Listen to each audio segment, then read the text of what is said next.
Oi, gente, tudo bem com vocês? Espero que esteja tudo bem. Ontem nós fizemos a revisão das orações subordinadas, tanto as substantivas quanto as adverbiais, e hoje nós vamos falar sobre o livro Primeiras Histórias, vamos fazer uma revisão para a P3, tá bom? Então, essa é a nossa aula de número 31, sou a professora Juliana Freitas, e vamos lá. Falar do livro Primeiras Histórias é falar sobre Guimarães Rosa, né? Porque é o autor. Então, Guimarães Rosa, João Guimarães Rosa, é um dos maiores escritores da nossa literatura, da literatura brasileira. Ele escreveu vários outros livros, fora os contos do Primeiras Histórias. E ele tem uma particularidade muito diferente de todos os escritores. Talvez isso que fez com que ele fosse esse autor grandioso que ele é, porque ele usa palavras regionalistas, arcaicas, ele usa os neologismos, né, que a gente já falou nas aulas sobre em que a gente fez a análise do livro. Então, ele tem uma maneira peculiar de escrever, uma maneira bem diferente, e isso faz com que ele seja destacado de todos os outros autores, tá bom? Ele vai escrever sobre a mesma temática, às vezes, né, sobre a questão do regionalismo, eu vou comentar isso já já, mas de uma maneira diferente, tá? Uma maneira, como eu já disse, peculiar. Então, João Guimarães Rosa, ele falou assim: quando escrevo, repito o que já vivi antes, e para estas duas vidas, um lexo só não é o suficiente. Em outras palavras, gostaria de ser um crocodilo vivendo no Rio São Francisco. Gostaria de ser um crocodilo porque amo os grandes rios, pois são profundos como a alma de um homem. Na superfície são muito vivazes e claros, mas nas profundezas são tranquilos e escuros, como o sofrimento dos homens. João Guimarães Rosa. Então ele vai fazer assim várias reflexões, ele vai escrever, como eu já mencionei, de uma forma peculiar, diferente. E ele acreditava, tem uma entrevista, né, que a gente pode, depois vocês podem, se tiver curiosidade, para assistir no YouTube, que ele menciona isso. Ele era um tipo de pessoa que acreditava na vida pós-morte, na reencarnação, desculpa. Então ele falava que sentia que já tinha vivido antes. E quando ele escreve, ele repete essas vidas que ele teve, né? Porque essa era a crença dele. E um só léxico, né? Quer dizer, algumas só palavras não é suficiente. Ele precisa criar novas, ele precisa relembrar outras, como as palavras que a gente vai estudar. Vai falar também um pouquinho sobre as palavras que são arcaicas, né? E aí é muito interessante quando ele fala que queria ser um crocodilo vivendo no rio, justamente porque é, alguns textos dele, né, vai falar, e um dos textos do livro Primeiras Histórias mais conhecido do Guimarães Rosa é a Terceira Margem do Rio, né? Então, ó, já dá um trocadilho aí para vocês para relembrar sobre isso. E ele é um autor que faz uma reflexão dentro do texto. Às vezes você pode parecer que é uma conversa meio fiada que ele está fazendo ali, mas não é só uma conversa fiada. Tem sempre uma razão, tem uma reflexão, né? O conto também, o espelho, vocês devem ter lido com certeza. Eu mencionei também nas aulas que eu fiz sobre a análise do livro. Então, o livro Espelho tem muitas reflexões, né, de pensar, e a gente vai mencionar um pouquinho sobre isso nessa aula de hoje, tá bom? Então, vamos lá. Essa é a imagem dele, né? Aqui no primeiro slide era uma caricatura, né? E aí, aqui é a foto mesmo do João Guimarães Rosa, esse nosso grande escritor aí, com primeiras histórias, ok? Vamos lá. Então, o conto Primeiras Histórias, já mencionei isso, o livro, ele tem 21 histórias. Você percebe que está escrito história com E, não história com H. Então, essas histórias é uma palavra classificada como brasileirismo, que significa um gênero narrativo de ficção, justamente para diferenciar da história com H, que a história com H é a história real, né? A história de um povo, né? Por exemplo, a história do Brasil. É a história que aconteceu, a realidade, tá bom? Então, o conto são 21 histórias preocupadas em tematizar simbolicamente os segredos da existência humana, né?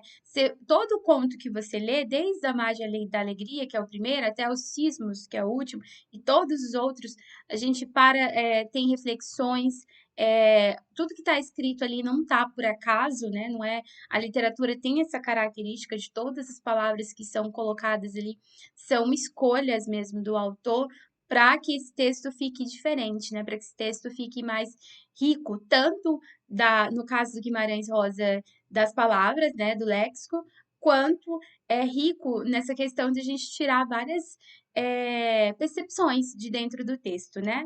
Ok? E aí, então, essa obra são 21 contos, como eu já mencionei, nos quais encontramos um grande trabalho de incentivo com a linguagem, né? Temos vários textos ali, vários contos que vai falar da questão da narrativa metalinguística, que eu vou falar também, vou relembrar vocês nessa aula. Essa narrativa metalinguística é a palavra, o código falando sobre o próprio código, né? Então, o que para muitos estudantes pode se tornar um obstáculo, né? Às vezes, assim, são palavras diferentes, eu sei, eu entendo, mas são palavras ali que, se você fazer uma leitura consciente, né? Não uma leitura superficial, você vai conseguir entender pelo contexto o que está escrito ali, tá bom? Então, não é uma leitura superficial só, tem que ser uma leitura bem reflexiva, uma leitura bem feita, tá bom? Então, provavelmente a palavra primeiras relaciona-se com o fato de serem esses pequenos contos a primeira experiência do autor nesse tipo de texto narrativo, né? Ele já tinha escrito outros contos, sim, tá? Não é as primeiras histórias do Guimarães Rosa, mas é as primeiras histórias, vamos dizer assim, dos causos, de ficção que ele quis reunir nesse livro, tá?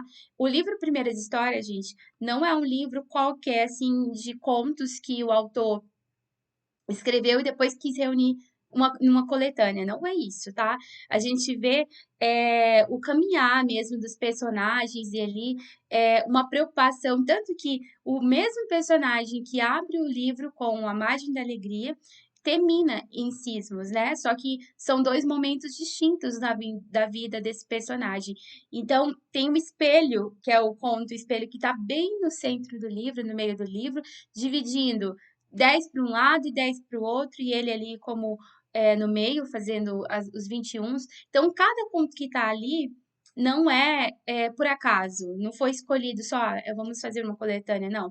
Tem uma razão, né? Você vê a progressão mesmo na leitura, certo?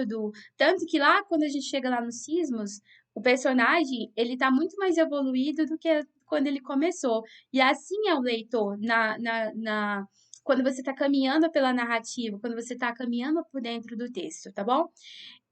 Vamos lá. Então, tudo, aliás, é a porta de um mistério. Há razões e razões, viver é impossível. Então, tudo que está ali tem uma razão, tem um motivo, foi bem escolhido pelo Guimarães, né?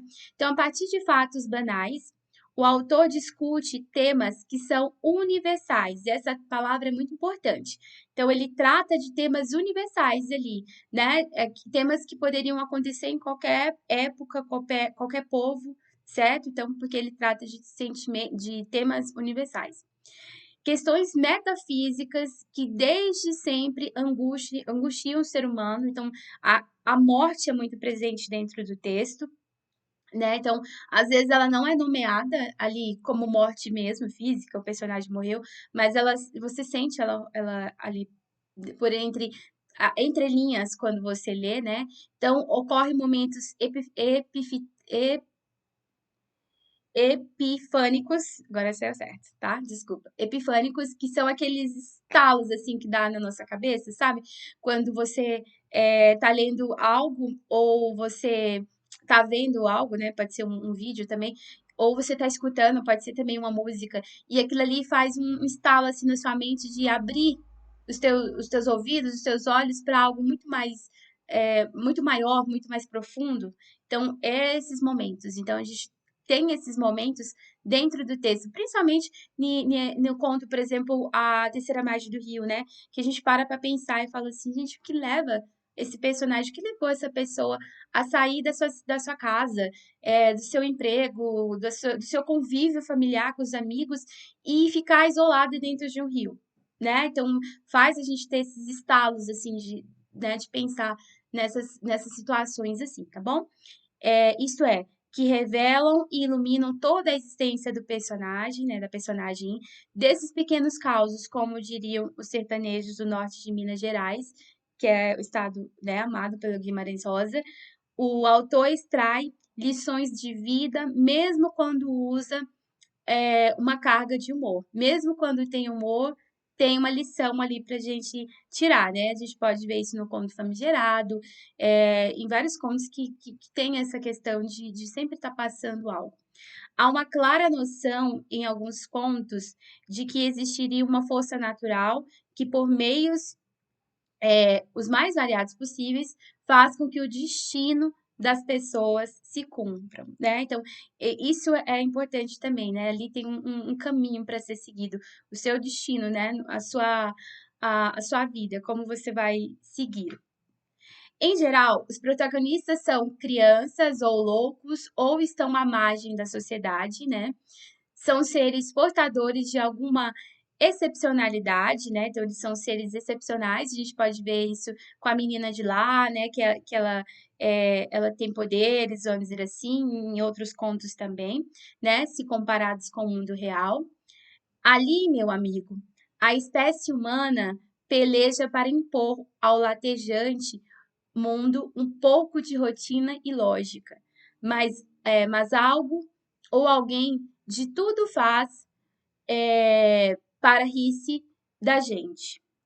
Então é um trechinho lá do Espelho, né, que justamente fala sobre essas questões filosóficas, né? Ele é um conto teoria.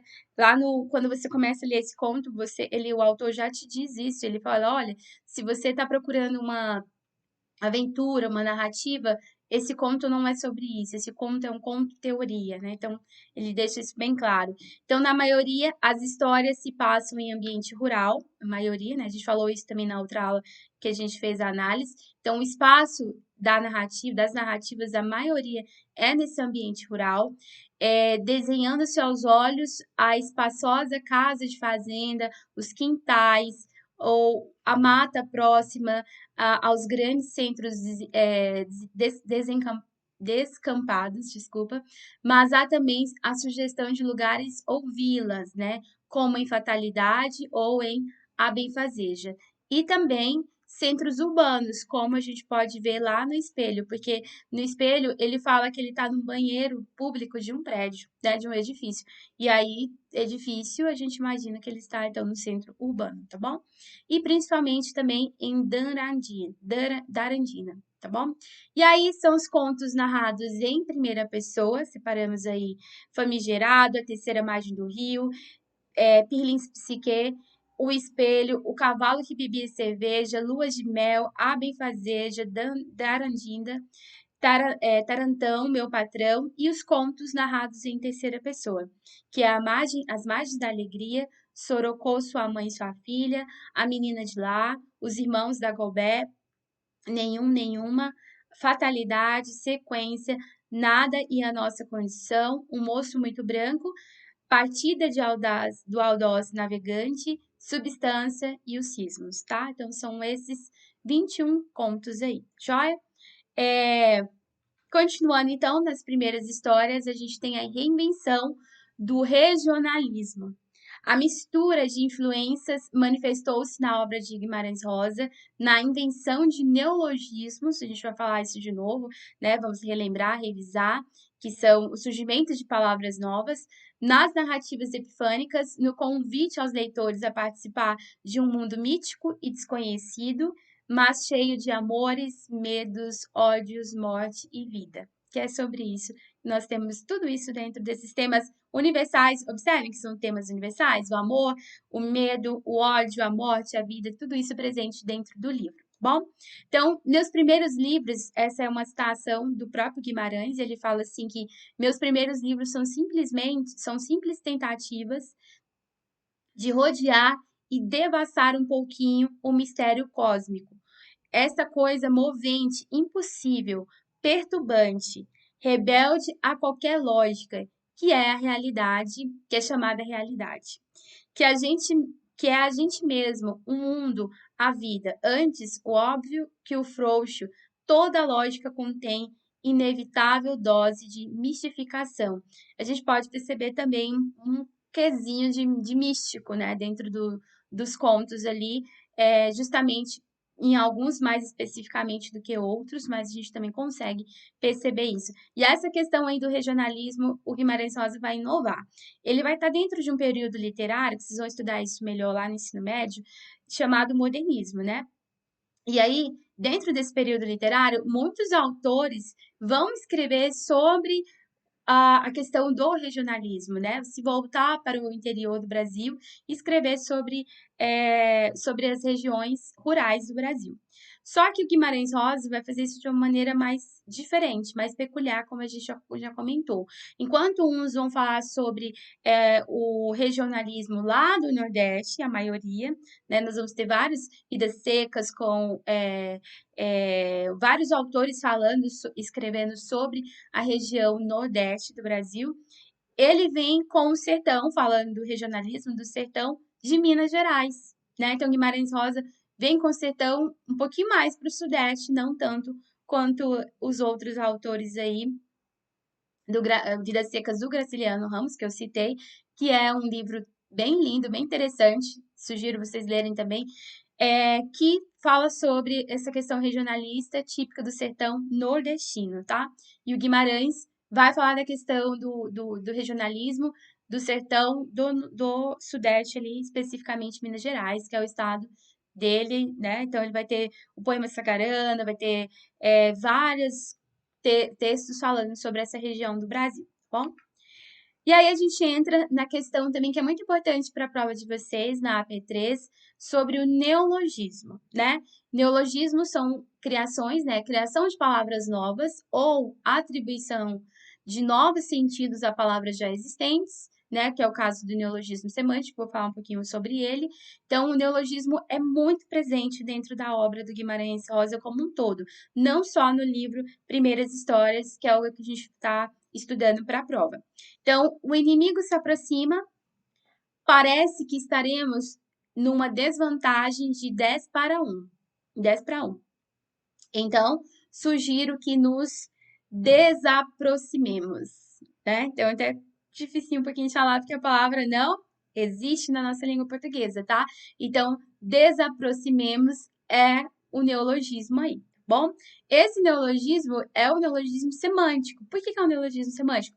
Porque a palavra desaproximar existe, certo? Ela já existe, só que aí ele deu pelo sufixo, né, colocando ali um pedacinho mais para a palavra, ele deu um novo sentido para ela, né? Uma nova atribuição para essa palavra, e aí, criando uma nova palavra, é isso que significa neologismo, né? Então, desaproximar, desaproximemos, né? Que aí é o que ele criou, tá bom? Então, essa é a tirinha aí do H. Vamos falar um pouquinho ainda sobre neologismo. Então, é a palavra ou expressão nova com sentido renovado que, conforme a intensidade do uso, pode ser assimilada pela língua padrão. Expressa o dinamismo, da língua e da linguagem. Então, esse poema do Manuel Bandeira, que também pertence lá ao modernismo, né? Ele tem neologismo. Então, vou mostrar para vocês um pouquinho aí. Ele fala assim: beijo pouco, falo menos ainda, mas invento palavras, neologismo aí, que traduzem a ternura mais funda e mais cotidiana. Inventei, por exemplo, o verbo te adorar, intransitivo. Te adoro, Teodora. Então, ele faz esse trocadilho, essa brincadeira com o nome do eu lírico aí, falando da a mulher amada, que é a Teodora, e aí ele inventou o verbo te adorar, né? E aí ele até brincou com a língua portuguesa falando que ele é intransitivo, né? Então tem um neologismo bem forte, né? Bem presente aí, que é te adoro e te adorar, te adoro, né? Porque essa palavra na língua portuguesa normal é separada, né? Beleza? Te adoro, ok? E aí ele juntou, formando um neologismo aí, que é o que ele fala que ele inventa palavras. E esse neologismo também, gente, é muito importante, muito presente dentro da obra do Guimarães Rosa, dentro do livro primeiras histórias. Então, a classificação do neologismo. O neologismo ele pode ser semântico, a palavra já existe, mas ganha outra conotação, um novo significado. Por exemplo, estou afim de fulano, estou interessado, né? Então, afim de geralmente era usado de uma nova forma ou de uma forma diferente. E aí agora passou a quando a gente fala que está afim de alguém, que está interessado em alguém. Beltrano não vai dar. Deus zebra. Esse Deus zebra são duas palavras que são diferentes, que são com significados normalmente diferentes, zebra do animal lá, e só que aí quando ele juntou Deus zebra, é um neologismo semântico que é algo que não deu certo, uma coisa que deu errado aí, né? E fazer um bico também é um neologismo semântico, porque essas palavras isoladas, né, fazer, bico, são significados diferentes. E aí, quando juntou, vou fazer um bico, significa o trabalho temporário, tá bom? Entenderam o neologismo semântico? E aí, vamos agora voltar para dentro do livro. Guimarães Rosa construía suas narrativas e compunha as personagens e tinha a incrível capacidade de criação e recriação lexical. O Guimarães Rosa, ele falava várias línguas, né? Ele era um estudioso de línguas, ele era muito interessado nesse campo, e aí, por isso que ele talvez começou a criar essas palavras aí para dentro do texto dele.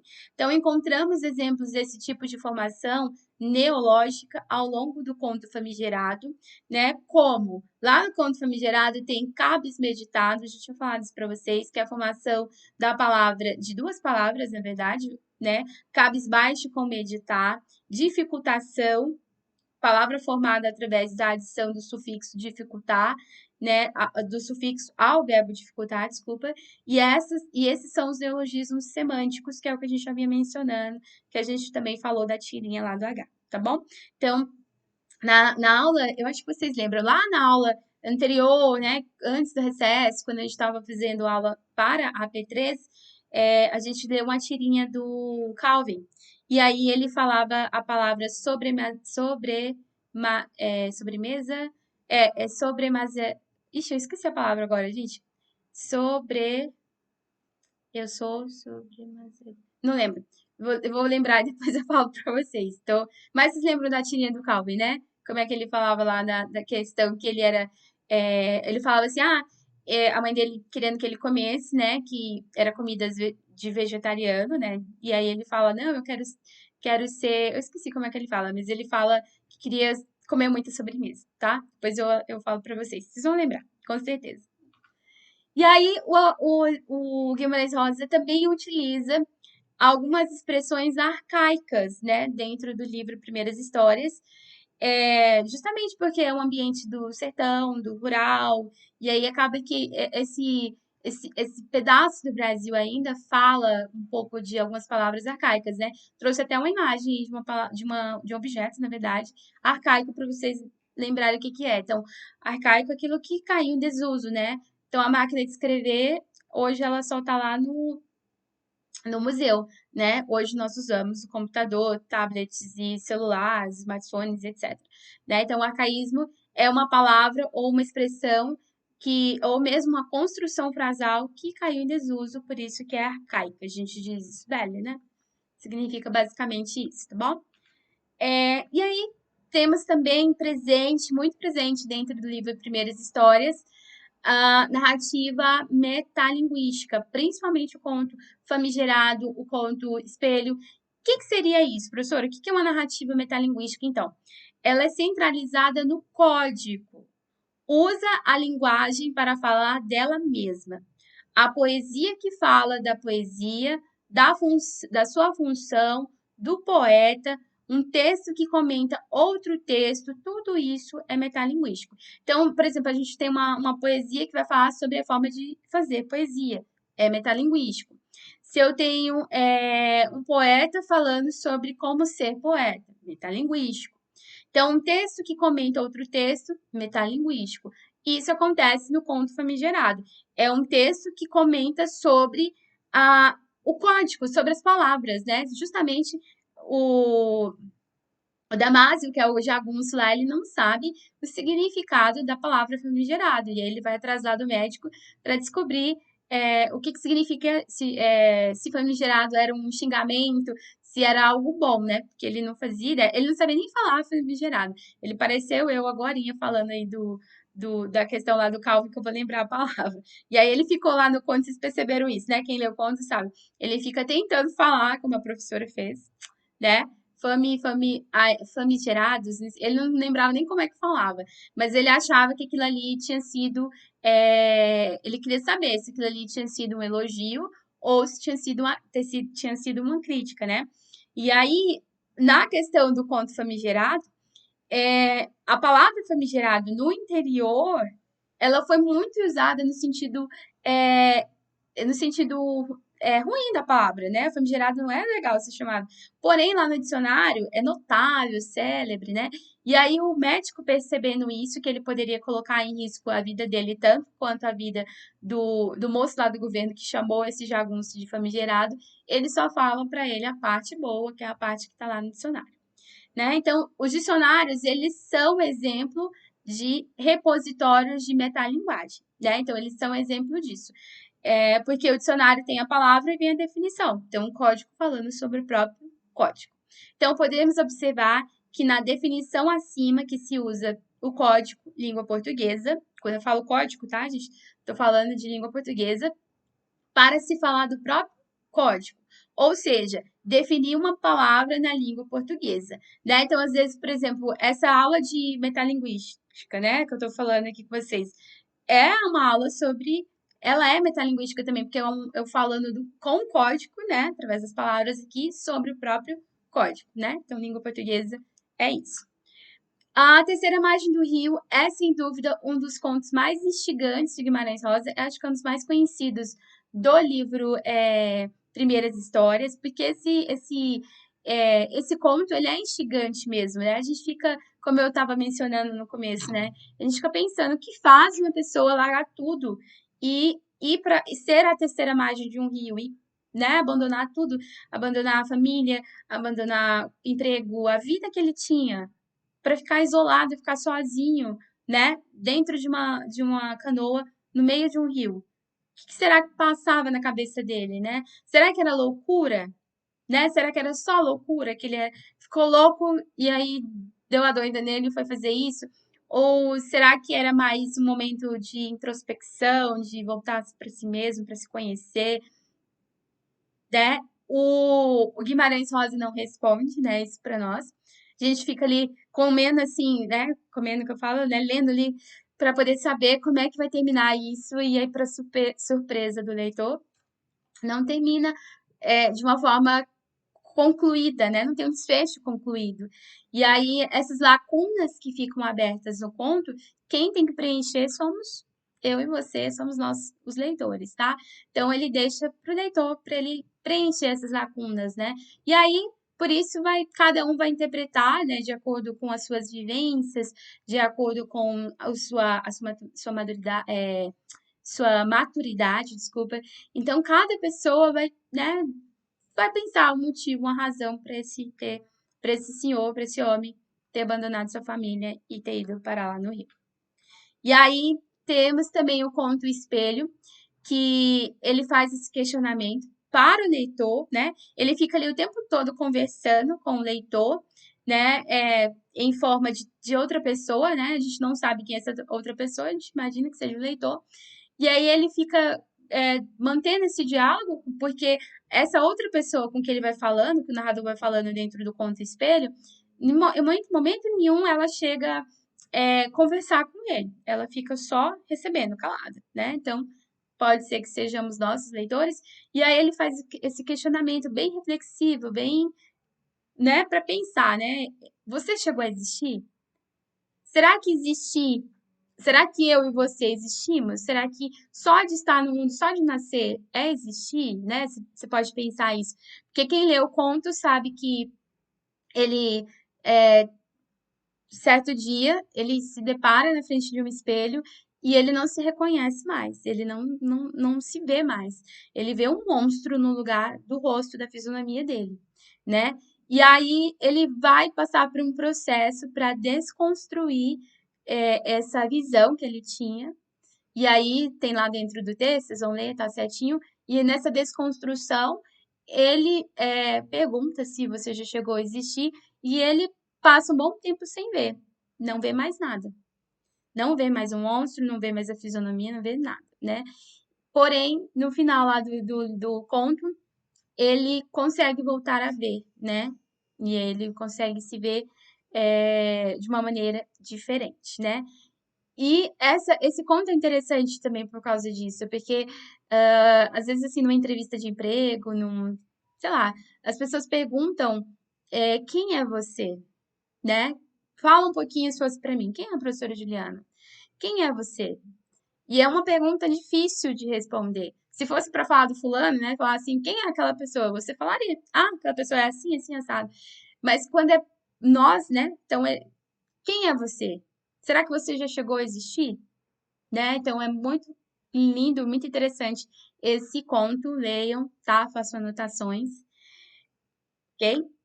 E os possíveis contos que podem estar na AP3. Vocês observaram que eu falei muito de 2 contos. Será porque, hein? Deixar aí para vocês pensarem por que será que eu falei muito desses 2 contos.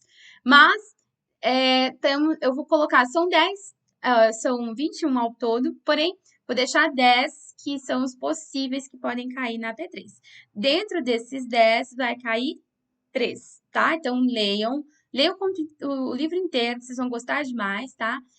Então, primeiro, As Margens da Alegria.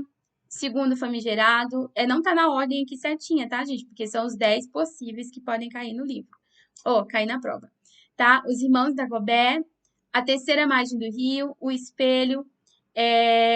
O Moço Muito Branco. Lua de Mel. A Benfazeja. Substância e Cismos, tá? Então, esses são os 10 possíveis que podem cair.